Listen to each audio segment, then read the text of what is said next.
दोस्तों, आपका मेरे YouTube चैनल पर स्वागत है। अगर आपने मेरे चैनल को लाइक एंड सब्सक्राइब नहीं किया है तो मेरे चैनल को लाइक और सब्सक्राइब कीजिए। आज की कहानी है एक माँ और उसके 4 बच्चों की। एक गांव में एक सुखी परिवार रहता था। उस परिवार में 3 भाई और एक बहन थी। उनके माँ बाप उन चारों से बेहद प्यार करते थे, मगर बीच वाले बेटे से थोड़ा परेशान थे।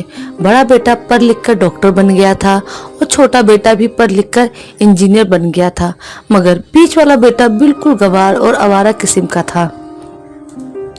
कुछ समय बाद उनके दोनों बेटे डॉक्टर और इंजीनियर ने शादी कर ली और महीनों के बाद ही उनकी बेटी का भी एक अच्छे घराने में विवाह हो गया, मगर बीच वाला बेटा अभी भी कुंवारा ही था। वो अनपढ़ था और कहीं भी मजदूरी कर कर छोटा सा काम करता था।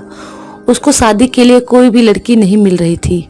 उसके माँ बाप उससे बहुत परेशान हो चुके थे। अब जब भी उसकी बहन अपने मायके आती, वह अपने डॉक्टर और इंजीनियर दोनों भाइयों से मिलती थी, मगर बीच वाले भाई से बहुत कम मिलती थी क्योंकि वह उसे ज़्यादा पैसे नहीं दे पाता था। लेकिन फिर भी वह अपनी बहन से बहुत अधिक प्यार करता था। कुछ समय बाद उसके पिताजी की बीच वाले बेटे को बिना शादी किए ही मृत्यु हो गई।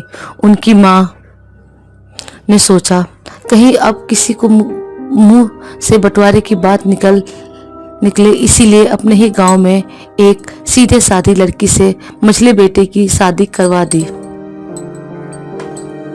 शादी होते ही ना जाने क्या हुआ, अनपढ़ बेटा मन लगाकर काम करने लगा और पहले से कहीं ज्यादा मेहनत भी करने लगा। अब कोई भी पुराना दोस्त उसको मटर गश्ती के लिए बुलाने आता तो वह मना कर देता। एक दिन उसके डॉक्टर और इंजीनियर भाई ने सोचा यह तो गंवार अनपढ़ है, हम इससे कहीं ज्यादा पैसा कमा लेते हैं, इसीलिए हमें बंटवारा कर लेना चाहिए। माँ के लाख मना करने के बाद भी दोनों बेटों ने बंटवारे की तारीख तय कर दी और उन्होंने अपनी बहन को भी बुला लिया।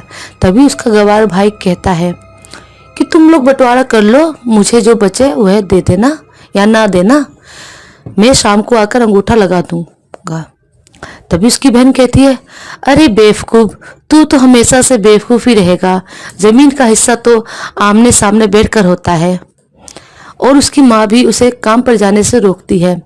उसी वक्त वकील भी आ जाता है और कहता है कि आपका सारा हिस्सा मिलाकर 10 बीघा जमीन और एक मकान है।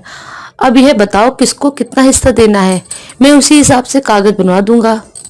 उस गंवार भाई कहता है, वकील साहब 5-5 बीघा जमीन हमारे दोनों भाइयों के नाम लिख दो और यह हमारा घर है, मेरी प्यारी बहन के नाम कर दो। तब दोनों भाई पूछते हैं कि तू अपने हिस्से में क्या लेगा? गंवार भाई कहता है कि मेरे हिस्से में मेरी माँ, प्यारी माँ है। वह अपनी पत्नी की तरफ मुस्कुराते हुए कहता है, क्यों, क्या मैंने गलत कहा? उस गंवार और अनपढ़ की पत्नी अपनी सास से लिपट कर कहती है, माँ से बड़ी वसीयत क्या होगी मेरे लिए। उसी वक्त उसका गंवार पति भी अपनी माँ से लिपट जाता है। गंवार बेटे और बहू के प्यार ने जमीन जायदाद के बंटवारे को एक सन्नाटे में बदल दिया। तभी बहन अपने गंवार भाई के गले लगकर लिपट के रोते हुए कहती है कि माफ कर दो भैया, मैं आपको सम्मान नहीं दे सकी। तभी उसका भाई कहता है, मेरी प्यारी बहन, इस घर में भी जितना अधिकार हमारा है उतना तुम्हारा भी है। रही बात बंटवारे की, तो बंटवारा करने से जीवन खत्म नहीं हो जाएगा। क्यों करते हो हम बंटवारा? क्या हम एक साथ मिलकर नहीं रह सकते? जैसे हम बचपन में मिलकर रहते थे, खेलते थे। एक साथ मिलकर रहने की तो कहते हैं एक अच्छा परिवार, और उसके परिवार को संभालती है एक माँ। तभी उसके दोनों भाई भी बहुत शर्मिंदा होते हैं और वह बंटवारे की सभी कागज को फाड़ कर फेंक देते हैं। और उस दिन के बाद उनका पूरा परिवार खुशी खुशी एक साथ रहने लगा। आपको ये मेरी कहानी कैसी लगी? लाइक, कमेंट एंड सब्सक्राइब कर बताएं। फिर मिलते हैं अगले वीडियो में। धन्यवाद।